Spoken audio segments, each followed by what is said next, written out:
ନମସ୍କାର, ମୁଁ ସୁପ୍ରିୟା। ବେଦାନ୍ତ ପାଇଁ ରାସ୍ତା ନିର୍ମାଣ ଲାଗି ରାୟଗଡ଼ାରେ ସିଜିମାଳିର ପ୍ରଶାସନ ନାଲି ଆଖି। ଏପଟେ କୋରାପୁଟ ପଟାଙ୍ଗୀରେ ନାଲ୍କୋ କମ୍ପାନୀ ପାଇଁ ରାସ୍ତା ନିର୍ମାଣ ବେଳେ ସରକାରଙ୍କ ଆନୁଗତ୍ୟକୁ ନେଇ ସ୍ଥାନୀୟ ଅଞ୍ଚଳବାସୀଙ୍କର ଅହୋରାତ୍ର ଧାରଣା। ଅନ୍ୟପଟେ ଗଜପତିରେ ସୌରା ସମ୍ପ୍ରଦାୟଙ୍କ ଉପରେ ଜୁଲମ। ଏ ସମସ୍ତ କଥା ଗୋଟିଏ ସମୟରେ ଚାଲିଛି ଏବଂ ଏ ଘଟଣାକୁ ନେଇକରି ଯେତିକି ଚର୍ଚ୍ଚା ଆଲୋଚନା, ଯେତିକି ଜବାବଦେହି ସରକାରଙ୍କ ଠାରୁ ଆଶା କରାଯିବା କଥା, ଯୋଉ ପ୍ରକାରେ ପରିସ୍ଥିତି ରହିବା କଥା ସେ ପ୍ରକାର ଦେଖାଯାଉ ନାହିଁ, ତାର ବ୍ୟତିକ୍ରମ ରହିଛି। ଏ ସମ୍ପର୍କରେ ଆମେ ଅଧିକ ଆଲୋଚନା କରିବା। ବରିଷ୍ଠ ସ୍ତମ୍ଭକାର ସାମାଜିକ କର୍ମୀ ଭାଲଚନ୍ଦ୍ର ଷଡ଼ଙ୍ଗୀ ଆମ ସହିତ ରହିଛନ୍ତି। ଭାଲଚନ୍ଦ୍ର ବାବୁ, ସ୍ୱାଗତ କରୁଛି ଆଲୋଚନାକୁ। ନମସ୍କାର। 2 ଦିନ ତଳେ ଆମେ ବେଦାନ୍ତ ପ୍ରସଙ୍ଗରେ ମଧ୍ୟ ମୁଁ ଆଲୋଚନା କରିଥିଲି, ସେ ପ୍ରକାର ପରିସ୍ଥିତି ଯାହା ଘଟିଥିଲା। ତା ପରବର୍ତ୍ତୀ ସମୟରେ ଆମେ ଦେଖିଲୁ ପାହାନ୍ତିଆ ଆସିକିରି ପ୍ରଶାସନ ସେମାନଙ୍କୁ ଅସ୍ଥିର କରୁଛି ସ୍ଥାନୀୟ ଅଞ୍ଚଳକୁ, ଏବଂ ତିନୋଟି ଯାକ ଯୋଉ ପ୍ରସଙ୍ଗ ମୁଁ କହିଲି, ତିନୋଟି ଯାକ ସ୍ଥାନରେ ଏମିତି ଅଭାବନୀୟ ପରିସ୍ଥିତି ସବୁ ଅଞ୍ଚଳବାସୀଙ୍କ ପାଇଁ ଛିଡା କରାଯାଉଛି, ତାହା ପୁଣି ସରକାରଙ୍କ ପକ୍ଷରୁ, ଶାସନ ପ୍ରଶାସନ କଳ ତରଫରୁ। ଆକୁ ଆପଣ କେମିତି ଦେଖୁଛନ୍ତି? ନାଇଁ, ଏ ସବୁ ଘଟଣାର ପ୍ୟାଟର୍ନ ହଉଛି ଏକା। ଆଜ୍ଞା। ସରକାର ଭାବୁଛନ୍ତି ଯେ ଆଦିବାସୀ ବହୁଳ ଅଞ୍ଚଳରେ ଯୋଉ ଖଣିଜ ସମ୍ପଦ ଅଛି ହୁଁ ଏବଂ ଯୋଉ ଖଣିଜ ସମ୍ପଦକୁ ବଡ ବଡ କମ୍ପାନୀକୁ ଦେଇକରି ସରକାର ବିକାଶ କରିବା ପାଇଁ ପ୍ରଚାର କରୁଛନ୍ତି, ହୁଁ ସେଇ ଖଣିଜ ସମ୍ପଦକୁ ନବା ପାଇଁ ହେଲେ ଆଦିବାସୀ ମାନଙ୍କୁ ଆତଙ୍କିତ କରିବାକୁ ପଡିବ, ସେମାନଙ୍କୁ ମିଛ କେସରେ ଭର୍ତ୍ତି କରିବାକୁ ପଡିବ, ଆବଶ୍ୟକ ପଡେ ଗୁଳିଚାଳନା ବି କରିବାକୁ ପଡିବ, ଏବଂ ଯାହା ଫଳରେ ସେମାନେ ଖଣି ପାଇବାରେ ବା ଖଣି ଖନନ କରିବାରେ ସଫଳ ହେବେ। ଅତୀତରେ ଅନେକ ଜାଗାରେ ସେହା ହେଇଛି। ହୁଁ ତେଣୁ ସେମାନେ ପୁଣି ଥରେ ଭାବୁଛନ୍ତି ଯେ ଏଇ ଯୋଉ ଅବିଭକ୍ତ କୋରାପୁଟ ଜିଲ୍ଲା, ହୁଁ ଯୋଉ ଅଞ୍ଚଳରେ ବକ୍ସାଇଟ ର ଡିପୋଜିଟ ଅଛି ବ୍ୟାପକ ହଁ, ପରିମାଣରେ, ହୁଁ ଏବଂ ଭାରତର ସର୍ବବୃହତ ଡିପୋଜିଟ ସବୁ ଏଇ ଅଞ୍ଚଳରେ ରହିଛି, ହୁଁ ତାକୁ ସେମାନେ ନେଇଯିବା ପାଇଁ ଏତେ ସବୁ କରାଯାଉଛି। ହୁଁ ଏବଂ ଏଥିପାଇଁ କୌଣସି ପ୍ରକାର ଆଇନଗତ ବାଧା ଯେମିତି ରହିବନି, ସେଥିପାଇଁ ଯାହା କରିବା କଥା ପ୍ରଶାସନ ସବୁ କାଗଜ ପତ୍ରରେ ଯାହା ଅତ୍ୟନ୍ତ ମ୍ୟାନିପୁଲେଟ କରିକିରି, ଗ୍ରାମସଭାକୁ ମ୍ୟାନିପୁଲେଟ କରିକିରି, ହୁଁ ଆପଣଙ୍କର ଜନଶୁଣାଣିର ମତକୁ ଅଣଦେଖା କରିକିରି ଏଇଟା ଚାଲିଛି। ହୁଁ ତେଣୁ ଏଇଟା ଗୋଟିଏ ଜାଗା ନୁହେଁ, ଆଜି ଆମେ ସବୁଠି ଦେଖୁଛେ ଏବଂ ଭବିଷ୍ୟତରେ ବି ଆର ରିପିଟ ହବାର ବି ସବୁଠି ସମ୍ଭାବନା ରହିଛି। ଓକେ, ତାର ଅର୍ଥ ମାଟି ତଳର ସମ୍ପତ୍ତି ବର୍ତ୍ତମାନ ସେମାନଙ୍କ ପାଇଁ ଅଭିଶାପ ପାଲଟି ଯାଇଛି। ନିଶ୍ଚୟ, ଆଦିବାସୀ ବହୁଳ ଅଞ୍ଚଳରେ ଯଦିଓ ହୁଁ ଆଦିବାସୀ ଲୋକ ଗରିବୀ ଭିତରେ ରହିଛନ୍ତି, ବା ସେମାନେ ଜାଣିନାହାନ୍ତି ଯେ ସେମାନେ କୋଉ ଜାଗା, ସେମାନଙ୍କ ଯୋଉ ଅଞ୍ଚଳଟା ହଁ ର ମାଟି ତଳେ ଯୋଉ ସମ୍ପଦ ଅଛି, ପାହାଡ ଭିତରେ ଯୋଉ ସମ୍ପଦ ଅଛି, ତା ହୁଁ ଉପରେ ଦେଶୀ ବିଦେଶୀ ବଡ କମ୍ପାନୀଙ୍କର ନଜର ପଡିଛି, ଏବଂ ସରକାର ଦେଶୀ ବିଦେଶୀ ବଡ କମ୍ପାନୀଙ୍କର ସ୍ୱାର୍ଥରେ ହୁଁ ସେମାନଙ୍କୁ ବିକାଶ ନାଁରେ ବିସ୍ଥାପିତ କରିବାକୁ ଚାହୁଁଛନ୍ତି, ସେମାନଙ୍କ ସମ୍ପଦକୁ ଲୁଟ କରିବାକୁ ଚାହୁଁଛନ୍ତି। ହୁଁ ଏବଂ ସେଇଥିପାଇଁ ଆଜି ଆଦିବାସୀ ଅଞ୍ଚଳ ମାନଙ୍କରେ ହୁଁ ବର୍ତ୍ତମାନ ଅଶାନ୍ତ ପରିବେଶ ସୃଷ୍ଟି ହେଇଛି, ଏବଂ ଏଥିପାଇଁ ଦାୟୀ ସମ୍ପୂର୍ଣ୍ଣ ରୂପେ ସରକାର ଏବଂ ସରକାରଙ୍କର ତଥାକଥିତ ବିକାଶ ନୀତି। କାରଣ ଓକେ। ଯଦି ସରକାର ଖଣି ଖନନ କରିବାକୁ ଯାଇନଥାନ୍ତେ, ତାହେଲେ କାଶୀପୁର ହଉ ବା ଯେକୌଣସି ଅଞ୍ଚଳରେ ବି ଆଦିବାସୀ ଲୋକଙ୍କର କୌଣସି ହିଂସା କରିବା କି କୌଣସି ପ୍ରକାର ବୋଲେ ଅଶାନ୍ତିର ବାତାବରଣ ହିଁ ନଥିଲା। ଆଜି ଆଜ୍ଞା। ଯୋଉଠି ଯୋଉଠି ଅଶାନ୍ତିର ବାତାବରଣ ସୃଷ୍ଟି ହେଇଛି, ସେଥିପାଇଁ ସରକାର ଦାୟୀ। ଓକେ। ଆପଣ ଦେଖନ୍ତୁ, ସେଇଦିନ ବି ହୁଁ ଯେତେବେଳେ ଯେତେବେଳେ ରାସ୍ତା ତିଆରି କରିବା ପାଇଁ ସରକାର ଘୋଷଣା କଲେ, ହୁଁ ରାସ୍ତା ତ କୌଣସି ସର୍ବସାଧାରଣ ପାଇଁ ରାସ୍ତା ନଥିଲା, ସେଇ ରାସ୍ତା ଆଜ୍ଞା। ଥିଲା ଖଣିକୁ ଯିବାର ରାସ୍ତା, ହଁ। ଏବଂ କମ୍ପାନୀ ପାଇଁ ଏ ରାସ୍ତା ତିଆରି ହଉଥିଲା, କମ୍ପାନୀ ହିଁ ରାସ୍ତା କରିଥାନ୍ତା। ହୁଁ ଲୋକମାନେ ତାକୁ ବିରୋଧ କଲେ, ହୁଁ ଯେହେତୁ ଲୋକ ଜାଣିଛନ୍ତି ଖଣି ଖନନ ହେଲେ ସେମାନଙ୍କର ଜୀବନ ଜୀବିକା ଚାଲିଯିବ, ସେମାନଙ୍କର ଜମି ଜଙ୍ଗଲ ଚାଷ ଏସବୁ ଏଫେକ୍ଟେଡ ହବ। ହଁ। ତେଣୁ ଲୋକମାନେ ବିରୋଧ କରି ଆସିଛନ୍ତି, ସେ ଅନୁସାରେ ରାସ୍ତାକୁ ସେମାନେ ଦେଖିଲେ, ରାସ୍ତାକୁ ବି ବିରୋଧ ନ କଲେ, ରାସ୍ତା ହେଇଗଲେ କମ୍ପାନୀ ସେଠି କାମ ଆରମ୍ଭ କରିବ ପରବର୍ତ୍ତୀ ପର୍ଯ୍ୟାୟରେ। ହୁଁ ତେଣୁ ରାସ୍ତାକୁ ବିରୋଧ କଲେ। ମିଡିଆରେ ଆଜ୍ଞା। ଯୋଉ ପ୍ରଚାର ହଉଛି ଯେ ରାସ୍ତାକୁ ନେଇ ଲୋକମାନେ ବିରୋଧ କରୁଛନ୍ତି, ହୁଁ ତାକୁ ପୁରା ଆଖି ବୁଜିକି ବିଶ୍ୱାସ କରିବା ଉଚିତ ନୁହେଁ ଯେ ଏଇଟା ରାସ୍ତା କେବଳ ରାସ୍ତା, ସର୍ବସାଧାରଣ ଲୋକଙ୍କ ରାସ୍ତା ନୁହେଁ। ବ୍ୟବହାର ପାଇଁ ରାସ୍ତା ଏଇଟା ବୋଲିକିରି। ଏଇଟା ସର୍ବସାଧାରଣ ବ୍ୟବହାର ପାଇଁ ନୁହେଁ, ଏଇଟା ହଉଛି ଗୋଟେ କମର୍ସିଆଲ ଇଣ୍ଟରେଷ୍ଟକୁ ନେଇକି ରାସ୍ତା ହେଇଛି, ମାଇନିଂ କରିବା ପାଇଁ ରାସ୍ତା ଅଛି। ହୁଁ ତେଣୁ ଲୋକ ବିରୋଧ କରିଛନ୍ତି। ଲୋକ ତ ବିରୋଧ କରିକି କୌଣସି ହିଂସାକାଣ୍ଡ କରିନାହାନ୍ତି। ହଁ। ଲୋକ କେବଳ ରାସ୍ତା ଉପରେ ଯୋଉ ପ୍ରସ୍ତାବିତ ଯୋଉ ରାସ୍ତା ଥିଲା ତା ଉପରେ ବସିଛନ୍ତି, ଅବରୋଧ କରିଛନ୍ତି ଏବଂ ଛାଡି ନାହାନ୍ତି। ଆଚ୍ଛା, ଏଇ ଯୋଉ ସେରୁବନ୍ଧ ପର୍ବତକୁ ଯୋଉ ରାସ୍ତା ନିର୍ମାଣ ସମ୍ପର୍କରେ ସେଠି ମଧ୍ୟ ସେଇ ବିରୋଧ ହଉଛି, ଯେମିତି ଏକ୍ଜାକ୍ଟଲି ସିଜିମାଳିରେ। ସେଇଠି ଯାହା ହେଇଛି ଆଜ୍ଞା। ଏଇଠି ହବାକୁ ଯାଉଛି। ଆଚ୍ଛା। ସେଇଠି ଅଲରେଡି ହେଇସାରିଛି। ହୁଁ 4 ଦିନ ତଳେ, 4-5 ଦିନ ପୂର୍ବରୁ ସେଇ ପରିସ୍ଥିତି, ସେଇଠି ଯେମିତି ପରିସ୍ଥିତି ଥିଲା, ଆଜି ଏଇଠି ପରିସ୍ଥିତି ସେୟା ହେଇଛି। ଆଚ୍ଛା। କାରଣ ସେଇଠି ବି ଦେଖନ୍ତୁ, ରାସ୍ତା ପ୍ରଥମେ ଲୋକ ବିରୋଧ କଲେ, ବିରୋଧ କରିବା ପରେ 144 ଜାରି କରାଗଲା। ହୁଁ ଲୋକଙ୍କୁ କୁହାଗଲା ଯେ 4 ଜଣରୁ ଅଧିକ ନିଜ ଗାଁ ଚାରିପାଖ କିଏ ବୁଲିବେନି। ହଁ ଗୋଟେ ଗାଁରେ 144 ଜାରି କରିବାର କୌଣସି ଆବଶ୍ୟକତା ନଥିଲା। ହୁଁ ହୁଁ 144 ଜାରି କଲା ପରେ ଯେତେବେଳେ ଲୋକ ତାକୁ ଡିଫାଏ କଲେ, ହଁ ଲୋକ ନିଜର ଅଧିକାରକୁ ସାବ୍ୟସ୍ତ କରିବା ପାଇଁ ସରକାରଙ୍କର 144 ଧାରାକୁ ମାନିବେନି ବୋଲି କହିଲେ। ହୁଁ ସେତେବେଳେ କଲେକ୍ଟରଙ୍କ ନେତୃତ୍ୱରେ ଆହୁରି ଅଧିକ ବଡ ଫୋର୍ସ ଆସିଲା, ବଡ ସଂଖ୍ୟାରେ ଫୋର୍ସ ଆସିଲେ, ହୁଁ ଲୋକଙ୍କୁ ଧମକେଇଲେ। ଆମେ ତ ଲୋକ ସେ ସେ ଭିଜୁଆଲ ଦେଖି ଆଶ୍ଚର୍ଯ୍ୟ ହେଇଗଲୁ ଯେ ଏତିକି ମାତ୍ର ଜନସଂଖ୍ୟା ଥିବା ଗୋଟେ ବସତି ଭିତରକୁ ପୁରା ପୁଲିସ ପ୍ରଶାସନର ଲମ୍ବା ଧାଡିରେ ଗାଡି ମାଡି ଆସୁଛି ସେ ଗାଁ ଭିତରକୁ। ବାସ୍ତବିକ ଭାବରେ ଏତେ ଭୟ କାହିଁ ଅଞ୍ଚଳବାସୀଙ୍କୁ? ନାଇଁ, ଭୟ ସୃଷ୍ଟି କରିବାକୁ ଆସିଛନ୍ତି। ଆଚ୍ଛା, ସେମାନଙ୍କର ନିଜେ ଭୟ ନାହିଁ ଭୟଭୀତ ଲୋକଙ୍କୁ। ନୁହନ୍ତି। ଲୋକଙ୍କୁ ଭୟଭୀତ ମାନେ ଲୋକଙ୍କ ଠାରୁ ନୁହନ୍ତି। ଆଚ୍ଛା। ଏମାନେ ଲୋକ ଯୋଉ ଭୟ କରୁନାହାନ୍ତି, ଲୋକ ଯୋଉ ଭୟ ଛାଡି ଦେଇଛନ୍ତି ହୁଁ ପ୍ରଶାସନ ହୁଁ ପୋଲିସର ଯୋଉ ଇଏ ପ୍ରତି, କାହିଁକିନା ଲୋକଙ୍କ ଭିତରେ ଧାରଣା ହେଇଛି ଏମାନେ ସବୁ ହଉଛନ୍ତି କମ୍ପାନୀ ପାଇଁ ଆସୁଛନ୍ତି। ଆଚ୍ଛା। କମ୍ପାନୀ ଯାହା କହୁଛି ତାହା ହଉଛି ସେ ଅଞ୍ଚଳରେ। ହୁଁ ତେଣୁ ସେଇଥିପାଇଁ ଲୋକମାନେ ଯେତେବେଳେ ସାହସର ସହିତ ତାର ପ୍ରତିରୋଧ କରୁଛନ୍ତି, ଲୋକଙ୍କୁ ତ ଡରାଇବାକୁ ପଡିବ ନା। ତେଣୁ ଆଚ୍ଛା। ସେଇଥିପାଇଁ ଏତେ ସଂଖ୍ୟାରେ ପଟୁଆର ଗୋଟେ ଯୋଉ ହଁ। ଶହ ଶହ ସଶସ୍ତ୍ର ପୋଲିସ, ତାକୁ ଫ୍ଲାଗ ମାର୍ଚ୍ଚ କରିବା, ହୁଁ ହୁଁ କଲେକ୍ଟର 10-20ଟା ଗାଡି ସହିତ ଆସିବା, ଏସପି ଆସିବା, ହୁଁ ଏବଂ ଦିନ ବେଳା ଯେତେବେଳେ ସେମାନେ ଫେରିକି ଯାଉଛନ୍ତି, ହଁ। ଆପଣ ଦେଖନ୍ତୁ 24 ଘଣ୍ଟା ନ ପୂର୍ବରୁ ରାତି ଅଧରେ ଆଉଥରେ ଆସୁଛନ୍ତି। ରାତି ଅଧରେ ଆସୁଛନ୍ତି। ଏବଂ ରାତି ଅଧରେ ବି ଆସୁଛନ୍ତି କେମିତି? ଗୋଟେ ଆଦିବାସୀ ଗାଁ ଯୋଉଠି 50-60 ପରିବାର ଅଛନ୍ତି, ହୁଁ ତାକୁ ଚାରିପଟେ 200ରୁ ଅଧିକ ସଶସ୍ତ୍ର ପୋଲିସ, ହୁଁ ସେମାନେ ଟିୟର ଗ୍ୟାସ ବି ଧରିକି ଆସୁଛନ୍ତି। ହୁଁ ସେମାନେ ପ୍ରସ୍ତୁତ ହେଇକି ଆସିଛନ୍ତି ଯେ କଣ ଗୋଟେ ପ୍ରସ୍ତୁତ ଘଟିବ ବୋଲି। କଣ ଗୋଟେ ଆଉ ଯେତେବେଳେ ଘଟି ରାତି ଅଧରେ ଗୋଟେ ଗାଁରେ ଚଢଉ କରୁଛନ୍ତି, ଲୋକ ବି ଅତର୍କିତ ଭାବରେ, ଲୋକ ହଁ ଜାଣିନାହାନ୍ତି, ଅତର୍କିତ ଭାବେ ଲୋକ ଦେଖିଲେ ପୋଲିସକୁ, କବାଟ ଯେତେବେଳେ ବାଡେଇକି ଲୋକଙ୍କୁ ନିଦରୁ ଉଠେଇକିରି ଇଏ କରୁଛନ୍ତି, ହୁଁ ସେତେବେଳେ ଲୋକ ଭୟଭୀତ ହେଇକିରି ଯିଏ ଯାହା ପାଖରେ ଯାହା ଅଛି ତା ଅନୁସାରେ ଲୋକ ପ୍ରତିରୋଧ କରିଛନ୍ତି। ପ୍ରତିରୋଧ ପ୍ରତିରୋଧ କରିବା କଲେ। ଭିତରେ ହଁ ହୁଏତ ପୋଲିସର କିଛି କ୍ଷତି ହେଇଥାଇପାରେ, ହଁ। କିନ୍ତୁ କିନ୍ତୁ ଏଇଥିପାଇଁ ଦାୟୀ ପୋଲିସ ପ୍ରଶାସନ, ଯୋଉମାନେ ଆଚ୍ଛା। ରାତି ଅଧରେ। ଏବଂ ସବୁଠୁ ହାସ୍ୟାସ୍ପଦ କଥା ହଉଛି, ହୁଁ ସେଇଠୁ ଏସପି ତାଙ୍କର ବାଇଟରେ ଦେଇଛନ୍ତି ହଁ ଯେ ଜଣେ ଅଭିଯୁକ୍ତଙ୍କୁ ଗିରଫ କରିବା ପାଇଁ ଆମେ ଯାଇଥିଲୁ। ଆଜ୍ଞା, କୋଉଠି ଗୋଟେ ଅଭିଯୁକ୍ତକୁ ଗିରଫ କରିବା ପାଇଁ ରାତି ପୁରା ଅଧରେ ହଁ ରାତି ଅଧରେ ଯାଆନ୍ତି। 200ରୁ ଅଧିକ ସଶସ୍ତ୍ର ପୋଲିସ ଟିୟର ଗ୍ୟାସ ଧରିକି ଯାଆନ୍ତି କି କେବେ? ମୁଁ ଯଦି ଟିକେ ଜାଣିବି ଯେ ପ୍ରଶାସନର ଯୋଉ ଲାଙ୍ଗୁଏଜ ଅଛି, ସେ କୋଉଠୁ ଏ ଶିକ୍ଷା ମାନେ ସେମାନଙ୍କୁ ମିଳୁଛି ଯେ ଆମେ ଲୋକଙ୍କ ସହିତ କଥାବାର୍ତ୍ତା କଲାବେଳେ ଏଇ ପ୍ରକାର ଆମେ କଥା ହବୁ? କାରଣ ମୁଁ ଦେଖୁଥିଲି ଯେ ଜିଲ୍ଲାପାଳ ତଳୁ ଥାଇକିରି ସେ ଯେମିତି ଲୋକଙ୍କ ସହିତ କଥା ହଉଛନ୍ତି ଯୋଉ ଷ୍ଟାଇଲରେ, ଯେମିତି ଲାଗୁଛି ଯେ ସେ କମ୍ପାନୀର ରିପ୍ରେଜେଣ୍ଟେଟିଭ ହିସାବରେ ସେଠିକି ଆସିଛନ୍ତି, ସରକାରଙ୍କ ବ୍ୟବସ୍ଥାର ଜଣେ ଅଧିକାରୀ ବୋଲିକିରି ଲାଗୁନାହାନ୍ତି। ନାଇଁ, ବର୍ତ୍ତମାନ ଆମେ ଦେଖୁଛେ ଯେ ହଁ ଯୋଉ ଅଞ୍ଚଳରେ କର୍ପୋରେଟ ଇଣ୍ଟରେଷ୍ଟ ଅଛି, ହଁ ପାର୍ଟିକୁଲାରଲି ମାଇନିଂ ଅଞ୍ଚଳ ମାନଙ୍କରେ, ହଁ। ସେଇ ଅଞ୍ଚଳରେ ପ୍ରଶାସନ ସାଧାରଣ ଲୋକଙ୍କୁ ମଣିଷ ବୋଲି ଭାବୁନି, ଆଚ୍ଛା। ବା ସାଧାରଣ ଲୋକଙ୍କର ପ୍ରତିନିଧି ବୋଲି ପ୍ରଶାସନ ନିଜକୁ ଭାବୁନି। ହୁଁ ସିଏ ଭାବୁଛି ଯେ ଆମେ ହଉଛୁ କର୍ପୋରେଟ ମାନଙ୍କର ପ୍ରତିନିଧି, ଏବଂ କର୍ପୋରେଟ ମାନଙ୍କର ସ୍ୱାର୍ଥ ପାଇଁ ଯାହା କରିବା କଥା କରିବାକୁ ହବ।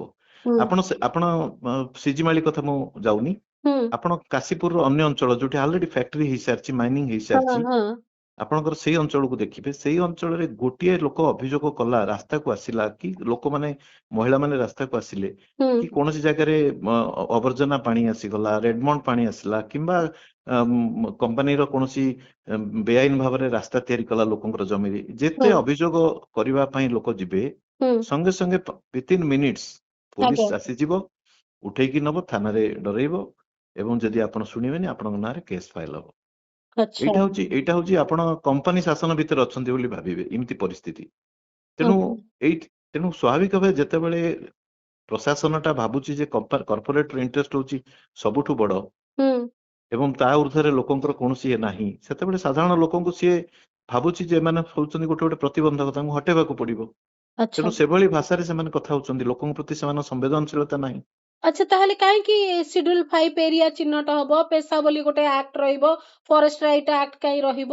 କାହିଁ ଏସବୁ ବ୍ୟବସ୍ଥା ରହିବ? ଯଦି ଆପଣଙ୍କୁ ଯେତେବେଳେ କମ୍ପାନୀର ସ୍ୱାର୍ଥର କଥା ଆସିବ, ଆପଣଙ୍କ ପାଇଁ କୌଣସି ନିୟମ ଯଦି ଲାଗୁ ହବ ନାହିଁ, ତାହେଲେ ଏସବୁ ବ୍ୟବସ୍ଥା କାହିଁ ରହିଛି?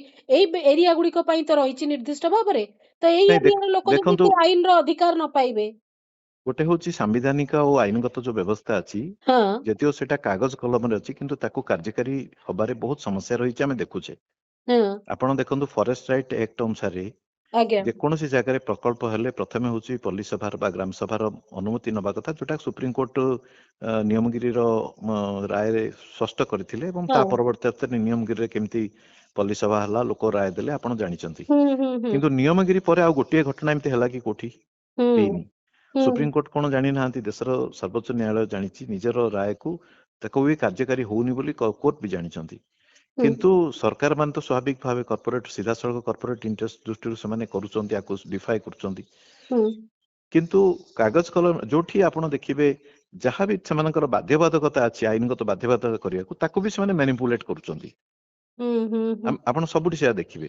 ଏବଂ ଆଜି ଦେଖିବେ କେବଳ ସିଜିମାଳି ନୁହେଁ, ଆଜ୍ଞା 2-3ଟି ଘଟଣା ସାଇମଲ୍ଟେନିୟସଲି ଦେଖିବାକୁ ମିଳିଛି। ମୁଁ ଆଜି ପଟାଙ୍ଗୀ ବ୍ଲକରେ ଅଛି, ଯୋଉଠିକି ସେରୁବନ୍ଧରେ ଯୋଉଠି ଲୋକମାନେ ନାଲକୋ ନାଲକୋର ପାଇଁ ହୁଁ, ନାଲକୋର ନାଲକୋର ଯୋଉ ଖଣି ଖନନ ପ୍ରକଳ୍ପ ବିରୁଦ୍ଧରେ ଗତ 5-7 ବର୍ଷ ହେଲା ଲଢେଇ କରୁଛନ୍ତି। ହଁ ଏବଂ ସେମାନେ ଗୋଟେ ଛକରେ ଜଗିଛନ୍ତି ଗତ 5 ଦିନ ହେଲା। ଆଚ୍ଛା ଆଜିକୁ 5ମ ଦିନ ହେଲା। ହୁଁ ସେମାନେ ପ୍ରାୟ 30ଟା ଗାଁର ଲୋକ ଆସିକିରି ଜମା ହଉଛନ୍ତି। ହୁଁ ସେମାନଙ୍କର ହେଲା ଯେ କମ୍ପାନୀ ତରଫରୁ ସେଠି ରାସ୍ତା ନିର୍ମାଣ ହବ ଖଣିକୁ, ହଁ ସେଥିପାଇଁ ସେମାନେ ବିରୋଧ କରିଛନ୍ତି ଏବଂ ଯେମିତି କମ୍ପାନୀ ରାସ୍ତା କରିପାରିବନି ହଁ ସେଇଥିପାଇଁ ସେମାନେ 24 ଘଣ୍ଟା ଜଗୁଛନ୍ତି, ରାତି ବି ଜଗୁଛନ୍ତି, ଦିନ ବି ଜଗୁଛନ୍ତି। ଏବଂ ଆଚ୍ଛା ଆଜି ଆପଣ ଭିଜୁଆଲ ବି ଦେଖିଥିବେ, ବହୁ ହଁ ସଂଖ୍ୟାରେ ହଁ ଲୋକ ହଁ ଆସିଥିଲେ। ବହୁ ଏବଂ ସଂଖ୍ୟାରେ କଥା ହଉଛି ସେ ଅଞ୍ଚଳ ଏତେ ମୋର ସୁନ୍ଦର ବେଳେ ଅଞ୍ଚଳ। ବେଳେ ଆଶ୍ଚର୍ଯ୍ୟ ଲାଗୁଛି ଯେ ଆଦିବାସୀ ବହୁଳ ଅଞ୍ଚଳ ଗୁଡିକର ଲୋକଙ୍କ ଭିତରେ ଯୋଉ ଗୋଷ୍ଠୀ ଜୀବନ ଅଛି, ତାଙ୍କର ଯୋଉ ଗୋଷ୍ଠୀଗତ ଭାବନା ଅଛି, ବାସ୍ତବିକ ଭାବରେ ଶିକ୍ଷିତ ସହରୀ ଲୋକଙ୍କ ଭିତରେ ସେ ଭାବନା ନାହିଁ। ନହେଲେ ଯୋଉ ବିଭିନ୍ନ ସମସ୍ୟା ଥିଲେ ମଧ୍ୟ ଯୋଉ ନୀରବତା ରହୁଛି ସହରରେ, କମ ସେ କମ ସେମାନେ ଫାଇଟ୍ କରିବା କରୁଛନ୍ତି, ତାଙ୍କ ଅଞ୍ଚଳର ଆବଶ୍ୟକତା କଣ ତାକୁ ଅନୁଭବ କରୁଛନ୍ତି। ତା ଗୋଟେ ଫରକ ଦେଖିବାକୁ ମିଳୁଛି। ଦୁଇ ଜାଗାର ଯଦି ଭିଜୁଆଲକୁ କମ୍ପେୟାର କରାଯିବ କୌଣସି ଏକ ପ୍ରସଙ୍ଗରେ, ତାହେଲେ ଏହା ହିଁ ଚିତ୍ର ଦେଖିବାକୁ ମିଳିବ। ନାଇଁ ଆପଣ ଦେଖିବେ ଆଦିବାସୀ ମାନେ ହିଁ, ଆଦିବାସୀ ବା ଆଦିବାସୀ ଅଞ୍ଚଳର ଲୋକମାନେ ହିଁ, ହଁ ଆଦିବାସୀ ବହୁଳ ଅଞ୍ଚଳର ଲୋକମାନେ ହିଁ ହଁ ଆଜି ଓଡିଶାର ଜଙ୍ଗଲ ପରିବେଶ ଖଣି ବା ବିକାଶ ନାଁରେ ଯୋଉ ବର୍ବାଦ ହବାକୁ ଯାଉଥିଲା, ଖଣି ନାଁରେ ହଁ ଜଙ୍ଗଲ ହଁ ପରିବେଶ ଆଉ ଜମି ଜଙ୍ଗଲ ସବୁ ଚାଲିଯିବାର ଯୋଉ ଭୟ ଥିଲା, ତାକୁ ଯଦି ଅଟକେଇକି ରଖିଛନ୍ତି ତାହେଲେ ଏଇମାନେ ଯୋଉଠି ହଁ ଯୋଉଠି ଯଦି ନିୟମଗିରିର ଆଦିବାସୀ ମାନେ ଲଢେଇ କରିନଥାନ୍ତେ ତାହେଲେ ନିୟମଗିରି ବଞ୍ଚି ନଥାନ୍ତା। ହଁ ଯଦି ସେମାନେ ବିକ୍ରି ହେଇଯାଇଥାନ୍ତେ ତାହେଲେ ନିୟମଗିରିରେ ଆଜି ଖଣି ଖଦାନ ହେଇକିରି ପୁରା ଧ୍ୱଂସ ହେଇଯାଇଥାନ୍ତା।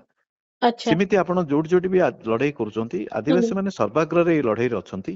ହୁଁ ପରିବେଶ କଥା ଯଦି କହିବା, ହୁଁ ଗଛ 4ଟି ଲଗେଇଦେଲେ କି ପ୍ଲାଣ୍ଟେସନ କରିଦେଲେ ପରିବେଶ ହୁଏନି। ହୁଁ ଥିବା ଜଙ୍ଗଲକୁ ଶହ ଶହ ରକ୍ଷା ବର୍ଷର ଦବା ଯୋଉ ଜଙ୍ଗଲକୁ ରକ୍ଷା କରିବା ହଉଛି ହୁଁ ହୁଁ ହୁଁ ପରିବେଶ ସୁରକ୍ଷାର ଗୋଟେ ବଡ ଇଏ। ଏବଂ ସେଇ ହୁଁ କାମଟା ଆଦିବାସୀ ମାନେ କରୁଛନ୍ତି। ଆଜି ଯୋଉଠି ବି ଆପଣ ଦେଖନ୍ତୁ ଯୋଉ ଖଣି ଖାଦାନ ହଉଛି, ସେଠି ହଁ କଣ ହଉଛି, ସେଟା କୌଣସି ଗୋଟେ ମରୁଭୂମି ନୁହେଁ କି କୌଣସି ବ୍ୟାରନ୍ ପଡିଆ ନୁହେଁ। ହଁ ସେଇଟା ହଉଛି ଆପଣଙ୍କର ପୁରା ଜଙ୍ଗଲ ଆଉ ସବୁଜିମା ଭରା ଅଞ୍ଚଳ ସବୁ। ହଁ ସେଇଠି ପର୍ବତରୁ ଯେତେ ସବୁ ଝରଣା ବାହାରିଛି। ହଁ ଗତକାଲି ମୁଁ ସେମଳିଗୁଡା ପାଖରେ ଯୋଉ ମାଳି ପର୍ବତ ଥିଲା, ସେମାନଙ୍କର ଗୋଟେ ବଡ ଫେଷ୍ଟିଭାଲ ଥିଲା, ମୁଁ ସେଇଠି ଯାଇଥିଲି। ହୁଁ ହୁଁ ସେଇଠି ପ୍ରାୟ 30ରୁ ଅଧିକ ଗାଁରୁ ଲୋକମାନେ ଆସିଥିଲେ। ଲଢେଇ କରୁଛନ୍ତି ସେମାନେ, ହୁଁ ପାଖାପାଖି 37ଟା ଗାଁ ଲୋକ ଲଢେଇ କରୁଛନ୍ତି। ହୁଁ ଏବଂ ସେମାନଙ୍କର ସେଇ ମାଳି ପର୍ବତରୁ ହଁ ଆପଣଙ୍କର 15ରୁ ଅଧିକ ଝରଣା ବାହାରିଛି। ଆଜ୍ଞା ଯୋଉ ଝରଣାରେ ଲୋକ ପାଣିକୁ ବ୍ୟବହାର କରିକିରି, ପାଣି ତ ପିଉଛନ୍ତି, ପାଣିକୁ ବ୍ୟବହାର କରିକିରି ଚାଷ ବାସ କରୁଛନ୍ତି। ସେ ଅଞ୍ଚଳ ଯିବେ, ଏବେ ବି ଖରା ଦିନ ହଁ ପୁରା ସବୁଜ ଦେଖାଯାଉଛି, ସବୁ ଆଚ୍ଛା ଭେରାଇଟିର ଫସଲ ହଉଛି। ଆଚ୍ଛା ତାର କିନ୍ତୁ ଗୋଟେ ସେ ମାନେ ସମ୍ପୂର୍ଣ୍ଣ ଗୋଟେ ଭଲ ଜାଗାକୁ ଖଣି ଖୋଳିକିରି ନଷ୍ଟ କରିଦବାର ଗୋଟେ ମସୁଧା ଚାଲିଛି ବୋଲି ଆମେ କହିପାରିବା। ନିଶ୍ଚୟ ନିଶ୍ଚୟ ଆଉ ଗୋଟେ କଥା ହଉଛି, ହଁ ଏଇ ଖଣି ଖନନର ବି କୌଣସି ସୀମା ନାହିଁ, ସିଲିଂ ନାହିଁ। ହଁ ଯେ ଆମେ କଣ ପାଇଁ ଖଣି ଖୋଳିବା, ଆମର ଦେଶର ଆବଶ୍ୟକତା ଯେତିକି ସେଇ ଅନୁସାରେ ହଁ ନାଲକୋ ଯେତିକି ବକ୍ସାଇଟ ରୁ ଆଲୁମିନିୟମ ତିଆରି କରୁଛି, ହଁ ସେତିକି ଆଲୁମିନିୟମ ରେ ଦେଶର ଆବଶ୍ୟକତା ପୂର୍ଣ୍ଣ ହେଇଯାଉଛି।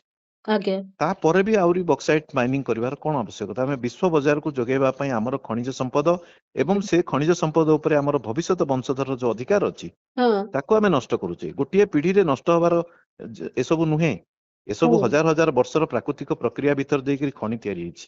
ହଁ ତେଣୁ ତାକୁ କୌଣସି ସରକାରର 5 ବର୍ଷ ପାଇଁ ଆସିଥିବା ସରକାରର ଅଧିକାର ନାହିଁ ତାକୁ ସେ ଗୋଟିଏ ପିଢିରେ ସରାଇଦବ। ହଁ ହଁ ତେଣୁ ଏମାନେ ଯୋଉ ହୋଲସେଲ ରେଟରେ ଯୋଉ ବିକ୍ରି କରୁଛନ୍ତି ହୁଁ ଖଣି ଖାଦାନକୁ, ଆଜ୍ଞା ଇଏ ତ ଆଉ କିଛି ବର୍ଷ ଭିତରେ ଓଡିଶାକୁ ଖଣି ଖାଦାନ ଶୂନ୍ୟ କରିଦେବ। ନିଶ୍ଚୟ। ଆମ ଯୋଉ କଥାଟି ଆମେ ଦେଖିଲେ ସିଜିମାଳିରେ ତିଜିମାଳି ରିଜନରେ ଯୋଉ କଥାଟି ବେଦାନ୍ତ ବିରୋଧରେ ଯୋଉ ସ୍ୱର ଉଠିଛି, ସେମାନଙ୍କ ପାଇଁ ପ୍ରଶାସନର ଯୋଉ କବଚ ବର୍ତ୍ତମାନ ତିଆରି ହେଇଛି, ଏଠି ପଟାଙ୍ଗୀରେ ନାଲ୍କୋ ପାଇଁ ଯୋଉ ପ୍ରକାର ବନ୍ଦୋବସ୍ତ, ମୁଁ ଟିକେ ଗଜପତିର ସ୍ଥିତି ସମ୍ପର୍କରେ ବି ଆପଣଙ୍କଠୁ ଜାଣିବାକୁ ଚାହୁଁଛି। ଏମିତି କଣ ହେଇଛି ଯୋଉମାନଙ୍କୁ ଆମେ ପ୍ରିମିଟିଭ ଟ୍ରାଇବ ଗ୍ରୁପରେ ରଖିଛୁ, ସେମାନଙ୍କର ଯେତେବେଳେ ସୁରକ୍ଷାର କଥା କୁହାଯାଉଛି, ତାଙ୍କ ଡେଭଲପମେଣ୍ଟ ପାଇଁ ବିଭିନ୍ନ ସମୟରେ କୋଟି କୋଟି ଟଙ୍କା ଦିଆଯାଉଛି ବୋଲି କୁହାଯାଉଛି, ସେମାନଙ୍କ ଉପରେ ଜୁଲମ କାହିଁକି? ସୌରା ସମ୍ପ୍ରଦାୟର ଲୋକମାନଙ୍କ ଉପରେ ଜୁଲମ କାହିଁକି? ନାଇଁ, ଗଜପତିର ଯୋଉ ଘଟଣା କଥା କହୁଛନ୍ତି, କାଶୀନଗର ବ୍ଲକର ହଁ ମଧୁସୂଦନପୁର ବୋଲି ଯୋଉ ଗାଁ ଅଛି, ହଁ ହଁ ଆପଣ ମୁଁ ସେ ଗାଁକୁ ଅନେକ ଥର ବି ଯାଇଛି। ହଁ। ସେଇ ଗାଁ ଚାରିପଖା ଯେତେ ଜମି ଅଛି, ସେ ଆଦିବାସୀ ଲୋକଙ୍କର ନୁହେଁ। ଆଚ୍ଛା। ଗୋଟିଏ ଗାଁ ସମ୍ପୂର୍ଣ୍ଣ ରୂପେ ଆଦିବାସୀ ଅଛନ୍ତି, କୌଣସି ଅଣଆଦିବାସୀ ଲୋକ ନାହାନ୍ତି। ହଁ। କିନ୍ତୁ ସେ ଆଦିବାସୀ ସମ୍ପୂର୍ଣ୍ଣ ଭୂମିହୀନ, କାରଣ ଆଚ୍ଛା। ସେ ଅଞ୍ଚଳରେ ସେଡ୍ୟୁଲ ଏରିଆରେ ସେଟା ଯେହେତୁ ଯାଉନି। କାଶୀନଗର ବ୍ଲକଟା ହଁ ହଁ ଗଜପତିର କାଶୀନଗର ଆଉ ଗୋସାଣୀ ଦୁଇଟି ବ୍ଲକ, 7ଟା ବ୍ଲକ ଭିତରୁ ସେ ଦୁଇଟି ହଁ ସେଡ୍ୟୁଲ ଏରିଆରେ ଯାଉନି। ହଁ ତେଣୁ ସେଡ୍ୟୁଲ ଏରିଆରେ ଯୋଉ ଥାଏ ପ୍ରୋଟେକ୍ସନ ଥାଏ, ଆଇନଗତ ସୁରକ୍ଷା ଥାଏ ଜମିର ହସ୍ତାନ୍ତରରେ ହଁ ଆଦିବାସୀ ମାନଙ୍କ ପାଇଁ, ହଁ। ଯୋଉ ରେଗୁଲେସନ 2 ଅଛି, ଆପଣ ଆଜ୍ଞା। ସେଇ ସୁରକ୍ଷାଟା ସେଠି ନଥିବା ଯୋଗୁଁ ହଁ। ଅତୀତରେ ସବୁ ଜମି ଚାଲି ଯାଇଛି ଅଣଆଦିବାସୀଙ୍କ ହାତକୁ। ଆଚ୍ଛା। ଏବଂ ସେମାନେ ସବୁ ଭୂମିହୀନ, ଏବଂ ସେମାନେ ନିଜର ପେଟ ପୋଷୁଛନ୍ତି କେବଳ ପ୍ରତିଦିନ କୁଲି ବୃତ୍ତି କରିକିରି, ପାଖ ସହରକୁ ଯାଇକିରି, କାଶୀନଗରକୁ ଯାଇକିରି, କିମ୍ବା ଏଇ ସବୁ ଟ୍ରାକ୍ଟର ମାନଙ୍କରେ ଯାଇକିରି ମୂଲିଆ ହେଇକି ଯାଇ କାମ କରୁଛନ୍ତି। ଆଜ୍ଞା। ସେମାନଙ୍କର ସେଇଠି ଯୋଉ ପରିବାର ଅଛି, 62ଟି ଯୋଉ ପରିବାର ଅଛି, ହଁ ସେଇଥିରୁ ଅଧିକାଂଶ ପରିବାରରେ ହଁ ପୁଅମାନେ 2-3ଟି ପୁଅ ବାହା ହେଲା ପରେ ବି ହୁଁ ଗୋଟିଏ 6 ହାତ 8 ହାତର ଘର ଭିତରେ ହୁଁ 2-3ଟି ପରିବାର ରହୁଛନ୍ତି। ହୁଁ। ଏବଂ ସେମାନଙ୍କ ପାଇଁ ଅଲଗା ଘର ବି ନାହିଁ। ଆଚ୍ଛା। ଅଲଗା ଘର ସରକାରଙ୍କ ପାଖରେ ସେମାନେ ଡେମୋକ୍ରାଟିକାଲି ବାରମ୍ବାର ଦାବି କରିକି ବି ପାଇନାହାନ୍ତି। ହୁଁ ସେମାନଙ୍କ ଗାଁରେ ଯୋଉ ସରକାରୀ ଜମିଟା ଏକମାତ୍ର ସରକାରୀ ଜମି ଅଛି, ହୁଁ ସେଇ ଜମିକୁ ସେମାନେ ରଖିଛନ୍ତି ନିଜର ଘର କରିବା ପାଇଁ। ଏବଂ ଯେତେବେଳେ ଏମାନେ କୁଡିଆ କରିଛନ୍ତି, ଘର ପାଇଁ ତିଆରି କରିବା ପାଇଁ ଗୋଟେ ପ୍ରାରମ୍ଭିକ ପ୍ରକ୍ରିୟା ଆରମ୍ଭ କରିଛନ୍ତି, ହଁ ସେତେବେଳେ ପ୍ରଶାସନ ତରଫରୁ ତାକୁ ଭାଙ୍ଗିବା ପାଇଁ ଉଦ୍ୟମ ହେଇଛି। ସେମାନଙ୍କୁ ନୋଟିସ ଦିଆଯାଇଛି, ସେମାନେ ନୋଟିସକୁ ଲେଖିଛନ୍ତି, କଲେକ୍ଟରଙ୍କୁ ଯାଇକି 2 ଦିନ ପୂର୍ବରୁ ଭେଟିଛନ୍ତି। ହଁ କଲେକ୍ଟରଙ୍କୁ କହିଲେ ଆପଣଙ୍କ ସରକାର ତ ଡିମାଣ୍ଡ କହୁଛନ୍ତି, ଘୋଷଣା କରୁଛନ୍ତି ଯେ 4 ଡେସିମେଲ ଯୋଉ ଜାଗାରୁ ଯାହାର କମ ଅଛି ସେମାନେ ଭୂମିହୀନ ଏବଂ ତାଙ୍କୁ ଜମି ଦବୁ ଆମେ। ହଁ। ଆମେ ତ ଭୂମିହୀନ, ଆମର ତ କିଛି ଜମି ନାହିଁ, ତେଣୁ ଆମକୁ ଆଚ୍ଛା। ଜମି ଦିଆଯାଉ, ଆମକୁ ହୁଁ। ଘରଟିଏ ଯୋଗାଇ ଦିଆଯାଉ।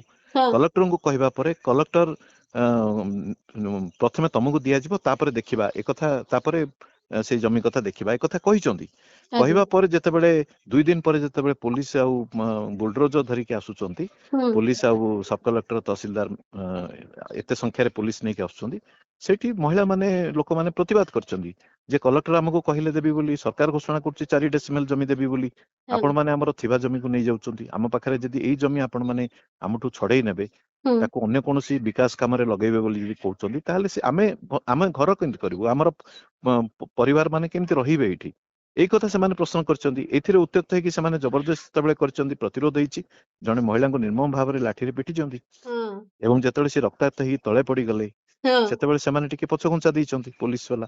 ଆଚ୍ଛା। ଏବଂ ଯେହେତୁ ସେ ଅଞ୍ଚଳରେ ଆଦିବାସୀ ମାନେ ବି ସଂଗଠିତ ଅଛନ୍ତି, ହଁ ତେଣୁ ସେମାନେ ଆଉ ଆଗକୁ ନ ବଢେଇକିରି ହଁ ସେମାନେ ପ୍ରତିଶ୍ରୁତି ଦେଇଛନ୍ତି ଯେ ତମକୁ ଜମି ପଟା ଦିଆଯିବ ଏବଂ ତମର ଯୋଉ ସରକାରୀ ଜମି ଦିଆଯିବ, ବଳକା ଯଦି ଜମିରେ ଆମେ କଣ କରିପାରୁ, ହୁଁ ଏକଥା ଏବେ ବର୍ତ୍ତମାନ କହୁଛନ୍ତି। କିନ୍ତୁ ଏଇ କଥା ତ ଆଗରୁ କୁହାଯାଇ ପାରିଥାନ୍ତା। ଲୋକମାନେ ଯେତେବେଳେ କଲେକ୍ଟରଙ୍କ ପାଖକୁ 2 ଥର ଯାଇଛନ୍ତି, ଦ୍ୱିତୀୟ ଥର ଭେଟିଛନ୍ତି, କହିଛନ୍ତି, କହିଲା ପରେ କଲେକ୍ଟର ସେତେବେଳେ ଯଦି କୌଣସି ହସ୍ତକ୍ଷେପ କରିଥାନ୍ତେ, ତାହେଲେ ହୁଁ। ପୋଲିସ ଫୋର୍ସ ଆସିନଥାନ୍ତେ, ଏତେ ବଡ ଘଟଣା ହୁଅନ୍ତାନି। ସେଦିନ ହୁଏତ ଆହୁରି କଣ ବଡ ଘଟଣା ବି ହେଇଯାଇ ପାରିଥାନ୍ତା ଯଦି ପୋଲିସ ଅଧିକ ଇଏ ଆଜ୍ଞା। କରିଥାନ୍ତା। ଏ ତିନୋଟି ଯାକର ଦୃଶ୍ୟ ଯେତେବେଳେ ଦେଖିବାକୁ ମିଳୁଛି, ସେଠି ଗୋଟେ କଥା ତ ହଉଛି ଯେ ପିଢି ପିଢି ଧରି ଆମର ତାଙ୍କ ମାନଙ୍କ ପ୍ରତି ଅନ୍ୟାୟ ରହିଛି, ଅତ୍ୟାଚାର ରହୁଛି, ଏବଂ ପ୍ରତ୍ୟେକ ଦିନ ତାଙ୍କ ପାଇଁ ଆମେ ଗୋଟେ ସଂଗ୍ରାମ କରିବା ପାଇଁ ଗୋଟେ ପରିବେଶଟେ ସୃଷ୍ଟି କରିଛୁ। ପ୍ରତ୍ୟେକ ଦିନ ତାଙ୍କୁ ଲଢେଇ କରିବାକୁ ପଡୁଛି, ତାଙ୍କ ଜୀବନ ପାଇଁ, ତାଙ୍କ ଜୀବିକା ପାଇଁ, ତାଙ୍କ ଭିଟାମାଟି ପାଇଁ, ତାଙ୍କ ଅଧିକାର ପାଇଁ। ଆମେ ପ୍ରତ୍ୟେକ ସମୟରେ ଏଇ ଦୃଶ୍ୟ ଦେଖୁଛେ, ଯାହା ମାନେ ଆମେ କିଛି ଲୋକଙ୍କୁ କେମିତି ଅବସ୍ଥାରେ ଛାଡି ଦେଇଛୁ।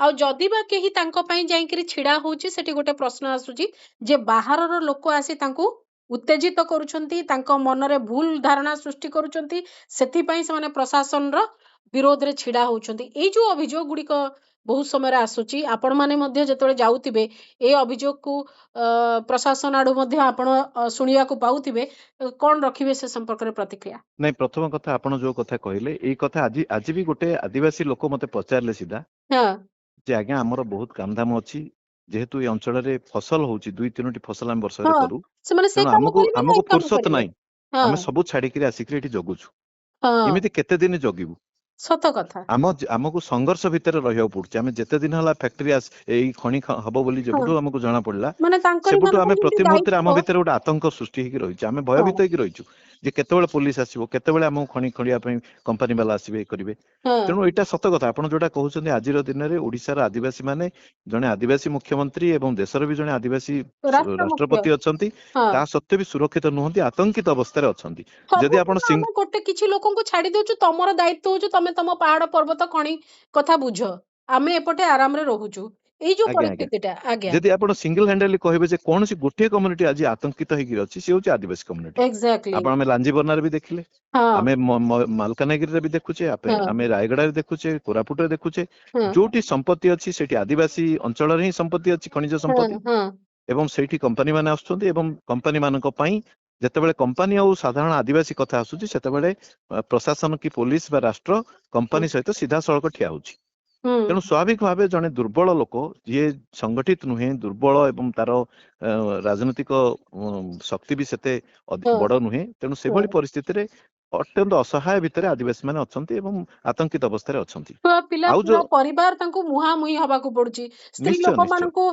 ବାଡଉଛନ୍ତି ଆସି ପୋଲିସ ସେମାନେ ରକ୍ତାକ୍ତ ହଉଛନ୍ତି ଆଉ ପୁରା ସମସ୍ତେ ନୀରବ ଦ୍ରଷ୍ଟା ମୁଁ ଜାଣିବାକୁ ଚାହୁଁଛି ଯେ ନାଇଁ ସେ ଆପଣ ନିୟମ ଦ୍ୱିତୀୟ ପ୍ରଶ୍ନ ଯୋଉଟା ହଁ ହଁ ଦ୍ୱିତୀୟ ଆଜ୍ଞା କଥାରେ ଯୋଉ କହିଲେ ଯେ ହଁ ବାହାରିଆ କଥା ହଁ ଏଇଟା ହଉଛି ବାହାରିଆ ଆକ୍ଚୁଆଲି କଥା ଆକ୍ଚୁଆଲି ଏଇଟା ଏଇ ଯୁକ୍ତିଟା ଆଜିକାଲି ଆଉ କାମ ଦଉନି ଆଚ୍ଛା ଗୋଟିଏ ସମୟ ଥିଲା ହଁ ଯେତେବେଳେ ବାହାରିଆ ବୋଲି ନା କିନ୍ତୁ ଏ କହିକିରି ଯୁକ୍ତି ଏବେ ବି କୁହାଯାଉଛି କି ନାହିଁ ପ୍ରଚାର କରୁଛନ୍ତି ନହେଲେ ନାଇଁ ଏ କଥା 163 କହୁଛନ୍ତି କାହିଁକି ଜାରି କରାଯାଇଛି ଆଜ୍ଞା କେବଳ ଗାଁ ଲୋକଙ୍କ ପାଇଁ ନୁହେଁ କାଳେ କିଏ ଯାଇକି ପୁଣି ତାଙ୍କୁ ତାଙ୍କ ପାଇଁ ସ୍ୱର ହେଇକିରି ଛିଡା ହବ ସେଇ ଭୟ ବି ନାଇଁ ରହୁଛି ପ୍ରଥମ ସେଥିପାଇଁ ପ୍ରଥମ 163 ପ୍ରଥମ କଥା ହେଲା ବାହାରିଆ ବୋଲି ସ୍ଥାନୀୟ ଲୋକ ତ କହୁନାହାନ୍ତି ହଁ ସ୍ଥାନୀୟ ଲୋକ ମୋର ପରି ଯୋଉମାନେ ବାହାରୁ ଯାଉଛନ୍ତି ଆମେ ତ ଓଡିଶାର ଲୋକ ହଁ ଭାରତର ଲୋକ ହଁ ଆମେ ତ ବାହାର ବିଦେଶର ଲୋକ ନୁହଁ ହଁ ହଁ ଏବଂ ଆମେ ଯୋଉମାନେ ଯାଉଛୁ ସାଧାରଣ ଲୋକ ସ୍ଥାନୀୟ ଲୋକ ଆମକୁ ସ୍ୱାଗତ କରୁଛନ୍ତି ହଁ ଯଦି ବିଶ୍ୱସ୍ତତା କଥା ଆସିବ ତାହେଲେ ଗୋଟେ ଜିଲ୍ଲାପାଳ କି ଏସପି ଙ୍କୁ ଯେତିକି ଲୋକ ଭରସା କରୁନଥିବେ ହଁ ଆମରି ପରି ଯୋଉ କର୍ମୀ ମାନେ ଅଛନ୍ତି ଆମମାନଙ୍କୁ ଅଧିକ ଭରସା କରୁଛନ୍ତି ହଁ ଆମେ ଯାଇକି ସେ ଗାଁରେ ରହିପାରୁଛୁ ସେଇ ଲୋକଙ୍କ ଭିତରେ କଥା ହେଇପାରୁଛୁ ଲୋକଙ୍କ ସହିତ ଆମେ ଆଲୋଚନା କରିପାରୁଛୁ କୌଣସି ଅସୁବିଧା ନାହିଁ କିନ୍ତୁ ତେଣୁ ପ୍ରଶାସନ ଆମେ ଧୀରେ ଧୀରେ ବାହାରିଆ ଏଇ ବାହାରିଆ ଏଇ ହେଲୁ କେମିତି କଥାଟିକୁ ଏଇ ଯୋଉ ପ୍ରସଙ୍ଗଟିକୁ ଧୀରେ ଧୀରେ ଲୋକଙ୍କ ଭିତରେ ପଶେଇବାକୁ ଚେଷ୍ଟା କରେ କି ନାହିଁ ନାଇଁ ସାଧାରଣ ଲୋକଙ୍କ ଭିତରେ ପଶେଇ ପାରେନି ପଶାଏ ହଁ କେତେବେଳେ ନା ଯୋଉମାନେ ସେଇ ଅଞ୍ଚଳ ଦୂରରେ ରହୁଛନ୍ତି ଆଚ୍ଛା ଧରନ୍ତୁ ଭୁବନେଶ୍ୱର କି ବ୍ରହ୍ମପୁର କି ସମ୍ବଲପୁରର ଲୋକ ଯଦି ଭାବୁଥିବେ ହଁ ଯେ ଏମାନେ ବାହାରୁ ଯାଇକିରି କାହିଁକି ହଁ କରୁଛନ୍ତି ଆମେ ହଁ ବାହାରୁ ହଁ ଯିବା ଦରକାର ନାହିଁ ହଁ ଆମେ ବାହାରୁ କେତେବେଳେ ଯାଉଛୁ ଯେତେବେଳେ କୌଣସି ଗୋଟେ ଦରକାର ଗୋଟେ ସିଚୁଏସନ ସେମିତି ହେଲା ଆଜି ଯେମିତି କିଛି ରାଜନେତା ବିଜେଡିର ଯାଇଛନ୍ତି ସେଇ ଅଞ୍ଚଳକୁ ହଁ ସେମିତି ଯଦି କୌଣସି ଗୋଟେ ଘଟଣା ଘଟିଲା ତାହେଲେ ବାହାରୁ ଯିବା ଦରକାର ପଡୁଛି ହୁଁ ନଚେତ ହୁଁ ଯଦି ସ୍ଥାନୀୟ ଭାବରେ ଯଦି କୌଣସି ସ୍ଥାନୀୟ ପ୍ରତିନିଧି ତ ରହିକିରି ସେଠି କିଏ କରୁନି ସ୍ଥାନୀୟ ହୁଁ ଲୋକ ହିଁ ଫେସ୍ କରୁଛନ୍ତି ହଁ କାଲି ତ ଯାଇଥିଲେ କାଲି ଆମେ ଦେଖିଲେ କାଲି ବା ପରଦିନ ଯୋଉ ଜିଲ୍ଲାପାଳ ଯାଇଥିଲେ ସେଇ ଅଞ୍ଚଳକୁ ସେଥିରେ ବାହାର ଲୋକ ତ କିଏ ନଥିଲେ ସ୍ଥାନୀୟ ଲୋକ ହିଁ ପଚାରୁଥିଲେ ପ୍ରଶ୍ନ କରୁଥିଲେ କି ଜବାବ ଦଉଥିଲେ ହଁ ତେଣୁ ବାହାରିଆ ଭିତରିଆ କଥା ନୁହେଁ କଥା ହଉଛି କଣ ଯେତେବେଳେ ବଡ ବଡ କମ୍ପାନୀ ଦେଶୀ ବିଦେଶୀ କମ୍ପାନୀ ମାନେ ଆସୁଛନ୍ତି ହଁ ସେ ଆଦାନୀ ହଉ ବେଦାନ୍ତ ହଉ ସେମାନେ କଣ କିମ୍ବା ସମସ୍ତେ ଏଇଠିକାର ହଁ ସେମାନେ ଆର୍ସେଲର ମିତ୍ତଲ ହଉ ଏଇ କମ୍ପାନୀ ମାନେ କେମିତି ସ୍ଥାନୀୟ ହେଇଗଲେ ହଁ ଏବଂ କମ୍ପାନୀ ମାନଙ୍କୁ ବିରୋଧ କରୁଥିବା ଲୋକଙ୍କ ସହିତ ସମ୍ବେଦନା ଯିଏ ଜଣାଉଛି ହଁ ସଂହତି ଯିଏ ଜଣେଇବା ପାଇଁ ଯାଉଛି ସିଏ କେମିତି ବାହାରିଆ ହେଇଗଲା ନାଇଁ ଆମେ ନିୟମଗିରି ଯଦି ଆମର ସିଜିମାଳି ଯଦି ଆମର ତାହେଲେ ଆମେ କୋଉଠୁ ବି ଯାଇକିରି ସେଠି ତାର ସୁରକ୍ଷା କଥା କହିପାରିବୁ ଯେମିତି ଆରବଳି ସମ୍ପର୍କରେ ସମସ୍ତେ ଏକାଠି ହେଇଗଲେ ସେମିତି ଏଠି ମଧ୍ୟ ସେଇ କଥା ରହିବା ଦରକାର କିନ୍ତୁ ମୋର ଜାଣିବାର ଅଛି ଯେ ନିୟମଗିରିର ସିପାହୀ ମାନେ କୁଆଡେ ଗଲେ ରାଜନୈତିକ ଦଳ ମାନେ କେବଳ ସେଠି ମାନେ ପରିସ୍ଥିତିର ଦେଖିକିରି ଫଟୋ ସୁଟ କରିକିରି ଆସି ତାକୁ ପଲିଟିକ୍ସ ପାଇଁ ୟୁଜ କରିବା ପାଇଁ ଚିନ୍ତା କରୁଛନ୍ତି ନା ବାସ୍ତବ ସମାଧାନ ଚାହୁଁଛନ୍ତି କାରଣ ପ୍ରାୟ ଆମେ ଦେଖିଛୁ ଯେତେବେଳେ ଇଲେକ୍ଟ୍ରାଲ ବଣ୍ଡର କଥା ଆସିଲା କୋଉ ଦଳ ଅଛୁଆ ନାହାନ୍ତି ନିର୍ଦ୍ଦିଷ୍ଟ ଗୋଟିଏ ଦଳକୁ ଛାଡିଦେଲେ ଗୋଟିଏ ଦୁଇଟି ଦଳକୁ ଛାଡିଦେଲେ ସବୁ ଦଳ ଯେହେତୁ ଅନୁଗୃହୀତ ହଉଛନ୍ତି ତ ସେମାନଙ୍କର ମଧ୍ୟ ଆନୁଗତ୍ୟ ରହୁଛି ତ ସେଥିପାଇଁ ସମସ୍ତେ କିଛି କମ୍ପାନୀ କଥା ଆସିଲା ବେଳକୁ ଟିକେ ମାନେ ଭାବି ଚିନ୍ତି ରାଜନୀତି ଲାଭ କ୍ଷତି ସବୁ ବିଚାର କରି କଥା କହୁଛନ୍ତି କି ନାଇଁ ଆପଣ ଦେଖନ୍ତୁ ଯୋଉମାନେ ମେନ୍ ଷ୍ଟ୍ରିମ୍ ପଲିଟିକାଲ ପାର୍ଟି ଅଛନ୍ତି ଆଜି ହୁଏତ କିଏ ପାୱାରରେ ଅଛି ବା କିଏ ପାୱାରରେ ଥିଲା ଅତୀତରେ ବା ହଁ ହଁ ହୁଏତ ଭବିଷ୍ୟତରେ ଆଉ କିଏ ଯାଇପାରେ ପାୱାରକୁ, ହଁ କିନ୍ତୁ ସେମାନଙ୍କର ବିକାଶ ନେଇକରି ବର୍ତ୍ତମାନ ଯୋଉ ବିକାଶ ପ୍ରକ୍ରିୟା ଚାଲିଛି ସେଥିରେ କୌଣସି ଅସହମତି ତାଙ୍କ ଭିତରେ ନାହିଁ। ହୁଁ ସେମାନେ ବିକାଶ ନେଇକି ତାଙ୍କ ଭିତରେ ଗୋଟେ ସହମତି ରହିଛି। ହଁ ମାନେ ସମସ୍ତେ ଚାହୁଁଛନ୍ତି ଆଜି ରାୟଗଡା ବିକାଶ ବିଧାୟକ ଭିତରେ ଯାହା ଶିଳ୍ପାନୁଷ୍ଠାନ ମାନେ କହୁଛନ୍ତି ତାହା ହିଁ ତାଙ୍କ ପାଇଁ ସଂଜ୍ଞା ରହିଛି। ଆଜ୍ଞା ଆଜି ରାୟଗଡା ବିଧାୟକ ଯୋଉ ଲୋକାଲ ଯିଏ କଂଗ୍ରେସର ବିଧାୟକ ଆପଲ ହଁ ସ୍ୱାମୀ କାଡ୍ରାକା, ହଁ ତାଙ୍କର ମୁଁ ବକ୍ତବ୍ୟ ଦେଖୁଥିଲି ସୋସିଆଲ ମିଡିଆରେ, ହଁ କୋରାପୁଟ ସାଂସଦ ତାକୁ ପୋଷ୍ଟ ଆଜ୍ଞା କରିଛନ୍ତି। ହୁଁ ସେ ସେଥିରେ ସ୍ପଷ୍ଟ କହିଛନ୍ତି ଯେ ସେ ଅଞ୍ଚଳରେ ବିକାଶ ପାଇଁ ସ୍ଥାନୀୟ ଲୋକ ଚାହୁଁଛନ୍ତି। ହଁ ଏଇ ଭାଷା କଣ କହୁଛି? ହଁ ଏଇ ଭାଷା କହୁଛି ଯେ ସ୍ଥାନୀୟ ଲୋକ ଖଣି ଖନନକୁ ସ୍ୱାଗତ କରୁଛନ୍ତି। ସ୍ୱାଗତ କରୁଛନ୍ତି। ଯଦି ସ୍ଥାନୀୟ ଲୋକ ଖଣି ଖନନକୁ ସ୍ୱାଗତ କରୁଛନ୍ତି ତାହେଲେ ବିରୋଧ କେମିତି ହଉଛି? ଖଣି ନା, ଖନନ ତ ସହଜରେ ହେଇଥାନ୍ତା, ବହୁ ଲୋକ ସ୍ୱାଗତ ଆଦିବାସୀ କରିଥାନ୍ତେ। ବର୍ଗରୁ ଆସିଥିବା ନେତାଙ୍କ ମୁହଁରୁ ଆମେ ଶୁଣିଛୁ ଯେ କଣ ହେଲା ଯେ ସେଠି ଯଦି ଖଣି ଖନନ ନହବ ତାହେଲେ କଣ ଖଣିଟା ଖାଲି ରହିବ କି ମାଟି ତଳେ, ତାର ବିନିଯୋଗ ହେଲେ ଅଞ୍ଚଳର ବିକାଶ ହବ, ଏକଥା ଆମକୁ ଯୁକ୍ତି ଭାବରେ କୁହାଯାଇଛି। ବିଭିନ୍ନ ସମୟରେ ତର୍କ ବିତର୍କ ଆଲୋଚନା ସମୟରେ ଏଇଆ ହିଁ କଥା କୁହାଯାଇଛି। ଆଦିବାସୀ ଯଦି ଚାହୁଁଛି ତା ଜମିଟା ବିକ୍ରି କରିବ ବୋଲି, ତାକୁ କାହିଁକି ଆମେ ଗୋଟେ ଆଇନ ବଳରେ ଅଟକେଇବା? ତା ଜମି ବିକିଲେ ତାର ସୁବିଧା ହବ।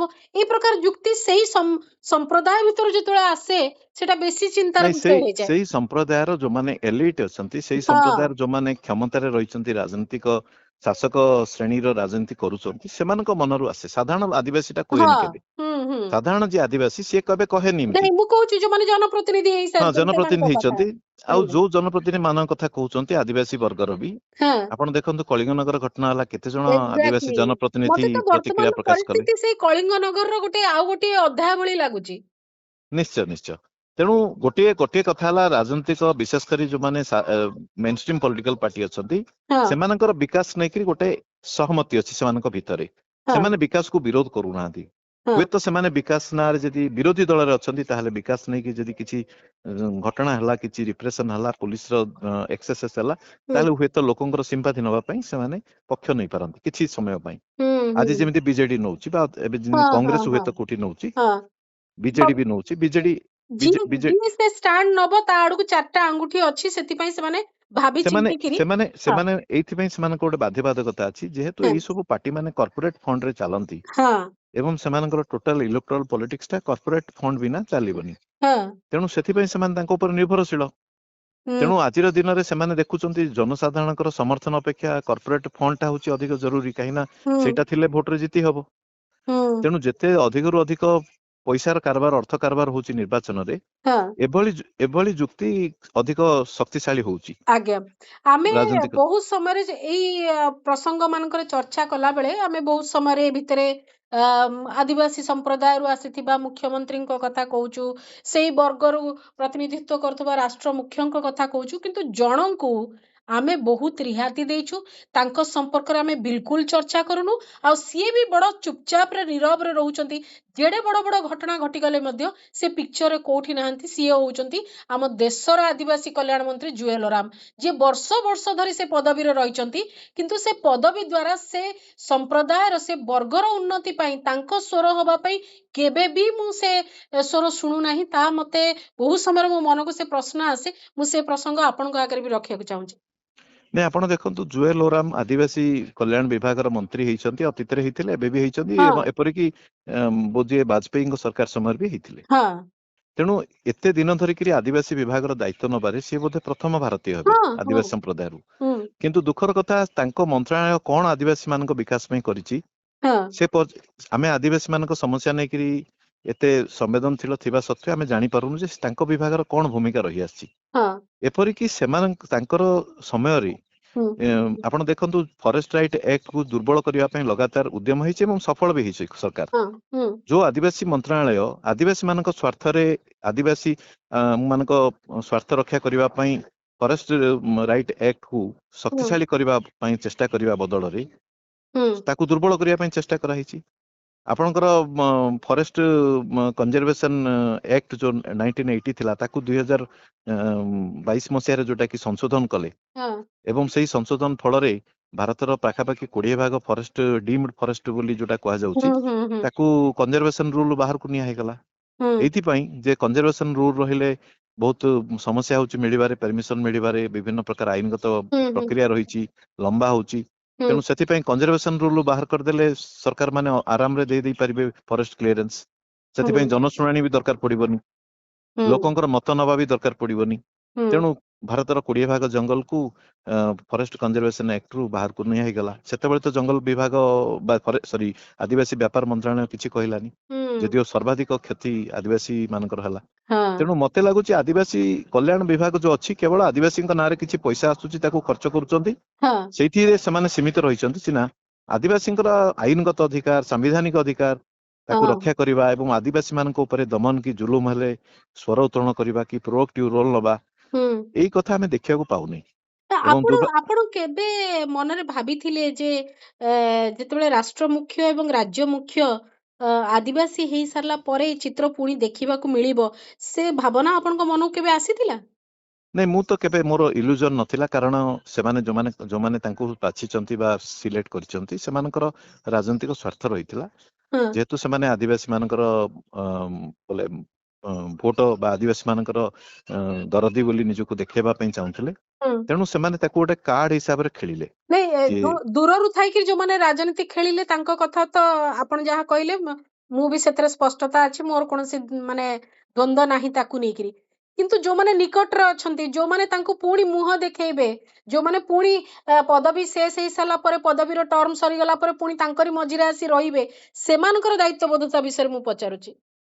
ସେମାନଙ୍କ ଦାୟିତ୍ୱବୋଧ ଆମେ ଦେଖୁଛେ ଯେ କୌଣସି ପ୍ରକାର ପ୍ରତିକ୍ରିୟା ନାହିଁ। ଏତେ ବଡ ବଡ ଘଟଣା ହଉଛି ଏବଂ ଆଜିର ଦିନରେ ମୁଁ କହିଲି ଆଦିବାସୀ ମାନେ ହଉଛନ୍ତି ସବୁଠୁ ଆତଙ୍କିତ ଅବସ୍ଥାରେ ଅଛନ୍ତି ହୁଁ ଏବଂ ସବୁଠାରୁ ଆଇନଗତ ଭାବରେ ବଞ୍ଚିତ ହେଇକିରି ଅଛନ୍ତି। ତାଙ୍କର ଯାହା ବି ଆଇନ ଅଛି, ହୁଁ ଆପଣ ଦେଖନ୍ତୁ ପେସା ଆଇନ ଓଡିଶାରେ କାର୍ଯ୍ୟକାରୀ ହଉନି ହଁ ଏବଂ ଓଡିଶାରେ ଜଙ୍ଗଲ ଅଧିକାର ଆଇନ ଅନୁସାରେ ବି ଯୋଉ ଦିଆଯାଇଛି, ପଟା ଦିଆଯାଇଛି, ହଁ ଯୋଉ ଶିରୋନାମା ଦିଆଯାଇଛି, ସେଇଟା ବି ବ୍ୟକ୍ତିଗତ ଭାବରେ ପଟା ହିସାବରେ ରହିଛି। ହଁ ଅଧିକାଂଶ ଖଣି ଖାଦାନ ଅଞ୍ଚଳ ମାନଙ୍କରେ ଆଦିବାସୀ ମାନଙ୍କୁ ସାମୂହିକ ଜଙ୍ଗଲ ଅଧିକାର ପଟା ମିଳିନି। ଆଜ୍ଞା। ତେଣୁ ଆପଣ ଦେଖିବେ ଯେ ଲଗାତାର ଭାବରେ ଆଦିବାସୀ ମାନଙ୍କର ଅଧିକାର ହନନ ହଉଛି, ଆଦିବାସୀ ମାନଙ୍କ ଉପରେ ପଲ୍ଲୀସଭା ଜୁଲୁମ ଗ୍ରାମ ହଉଛି। ସଭା ତ ନାଁକୁ ମାତ୍ର ହଉଛି। କୌଣସି ପ୍ରକାର ସାମ୍ବିଧାନିକ ପ୍ରକ୍ରିୟାକୁ କାର୍ଯ୍ୟକାରୀ ନ କରିକି ସିଧାସଳଖ ସେମାନଙ୍କୁ ଜମି ଅଧିଗ୍ରହଣ କରାହଉଛି, ସେମାନଙ୍କ ଜଙ୍ଗଲକୁ ଛଡେଇ ନିଆଯାଉଛି। ତଥାପି ତ ଏଇମାନେ କେବେ ବି ବାହାରୁ ନାହାନ୍ତି, ବାହାରୁ ଇଏ କରୁନାହାନ୍ତି।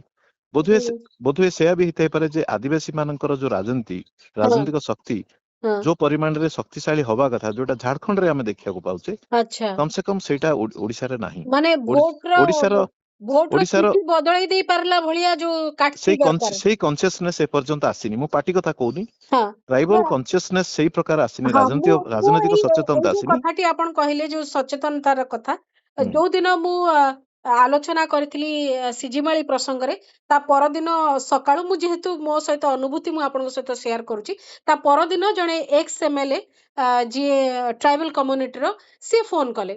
ସିଏ ଫୋନ କରିକିରି କହିଲେ ଯାହା ହଉ ସିଜିମାଳିର ପ୍ରସଙ୍ଗ ଆପଣ ଉଠେଇଲେ, ସେଠିକାର ସ୍ୱର ହବାର ଆବଶ୍ୟକତା ରହିଛି ଆଉ ମିଡିଆର ଏଇଟା ହଉଛି ଦାୟିତ୍ୱ, ନିହାତି କରିବା ଦରକାର। ଆମ ଅଞ୍ଚଳରେ ଟିକେ ଆଦିବାସୀ ମାନେ ସଚେତନ ହେଇଛନ୍ତି, କିନ୍ତୁ ସିଜିମାଳି ଅଞ୍ଚଳରେ ସଚେତନତାର ସ୍ତର ଆଉ ବହୁତ ଅଧିକ ବଢିବା ଦରକାର। ସେ ତାଙ୍କ ଅଞ୍ଚଳ ବିଷୟରେ କହିଲେ, ସେଠି କମ ସେ କମ ଲଢେଇ ହଉଛି ଆଉ ବରାବର ଲଢେଇ ହଉଛି, ସେମାନେ ପୁରା ଦମରେ ଲଢୁଛନ୍ତି ବୋଲି ତାଙ୍କ ଭିତରେ ଗୋଟେ ଭରସା ଅଛି। ଯେ ସେ ଏଇ ଯୋଉ କଥାଟି କହିଲେ ଯେ ମିଡିଆର ଦାୟିତ୍ୱକୁ ଆପଣ କେମିତି ଦେଖୁଛନ୍ତି? ମିଡିଆରେ ତ ଦେଖନ୍ତୁ, ଆପଣ ମାନଙ୍କୁ ଯଦି ମିଡିଆ ବୋଲି କୁହାଯିବ, ଆପଣ ମାନେ ବହୁତ ମିଡିଆର ଗୋଟେ ଛୋଟ ସେକ୍ସନ ବୋଲି କହିବି। ହଁ ମେଜରିଟି ହଉଛି, ସିଂହଭାଗ ହଉଛି ସମ୍ପୂର୍ଣ୍ଣ ରୂପେ ବର୍ତ୍ତମାନର ବିକାଶକୁ ଆଖି ବୁଝିକି ସମର୍ଥନ କରୁଛି। ଆପଣ ସିଜିମାଳି ଘଟଣାରେ ହେଡଲାଇନ ଦେଖନ୍ତୁ, ରାସ୍ତା ହଁ ନିର୍ମାଣକୁ ରାସ୍ତା ଆଦିବାସୀଙ୍କ ନିର୍ମାଣ ପାଇଁ ବିରୋଧ। ବିରୋଧ। ହଁ ବୋଲେ ଗୋଟେ ସାଧାରଣ ଲୋକଟା କଣ ଭାବିବ ଯେ ଗୋଟେ ପୁଲିସକୁ ରାସ୍ତା ମାରିଲେ ଗାଁ ଲୋକ, ହଁ ହଁ ଗାଁ ପୁଲିସକୁ ଲୋକ, ମାରି କ୍ଷତାକ୍ତ କଲେ ଗାଁ ଲୋକ। ହଁ କିନ୍ତୁ ଗାଁ ଲୋକ ଇଞ୍ଜୁର୍ଡ ହେଇଛନ୍ତି ସେ କଥା ଆସୁନି। ତେଣୁ ହୁଁ ମିଡିଆର ଗୋଟେ ବଡ ଭାଗ ହଉଛି ସମ୍ପୂର୍ଣ୍ଣ ରୂପେ ସରକାରୀ ଭର୍ସନକୁ ସେମାନେ ସତ ବୋଲି ଭାବି ନିଅନ୍ତି ହୁଁ ଏବଂ ଜାଣି ଶୁଣିକି ତାକୁ ପ୍ରୋପାଗେଟ କରନ୍ତି। ଆଉ ହୁଁ ଆପଣ ମାନଙ୍କ ପରି ଯୋଉମାନେ ଅଲ୍ଟରନେଟିଭ ମିଡିଆ ଅଛନ୍ତି, ହୁଁ ସେମାନେ ହିଁ ଯାହା ଲୋକଙ୍କର କଥାଟାକୁ ପ୍ରକୃତ କଥାଟାକୁ ସାମ୍ନାକୁ ଆଣୁଛନ୍ତି।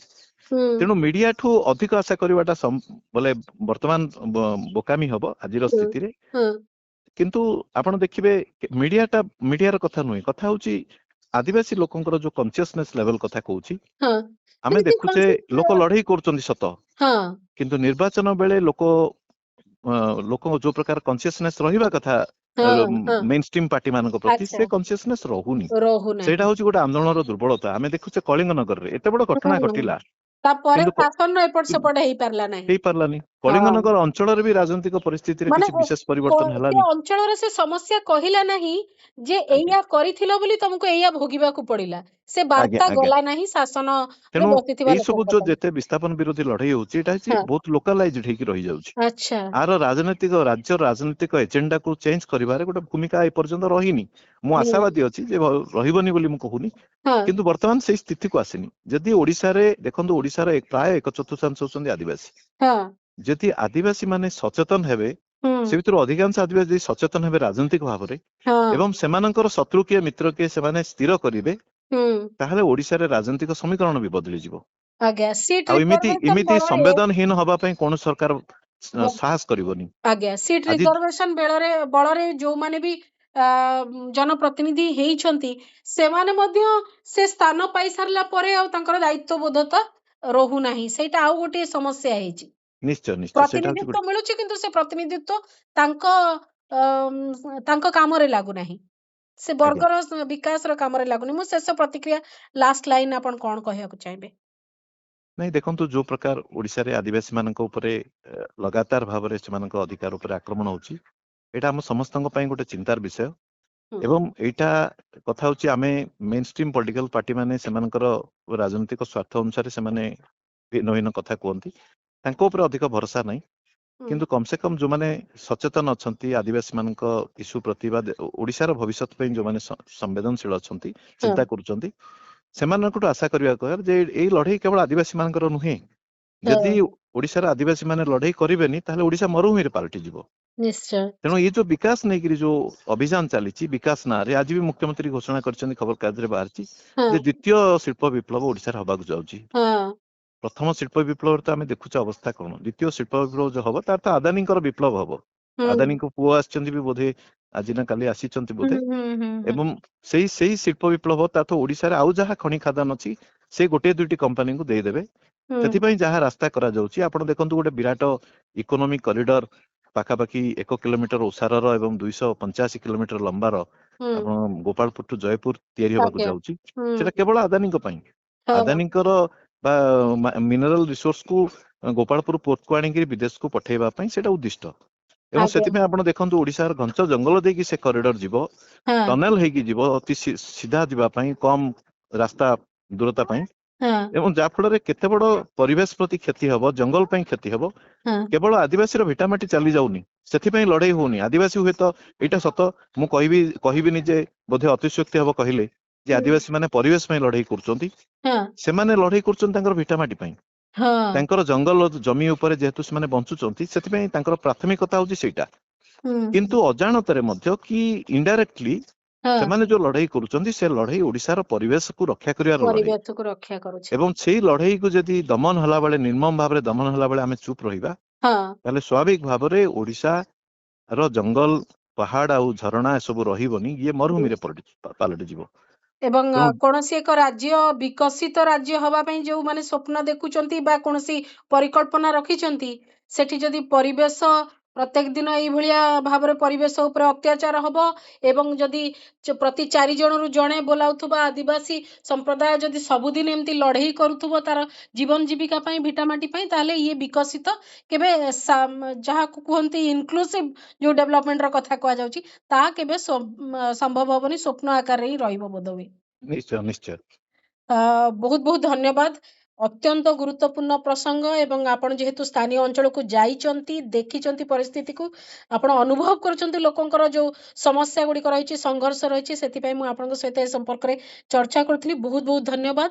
ଏ ସ୍ୱତନ୍ତ୍ର ଆଲୋଚନାକୁ ନମସ୍କାର। ଏଇଠି ରଖୁଛି। ନମସ୍କାର।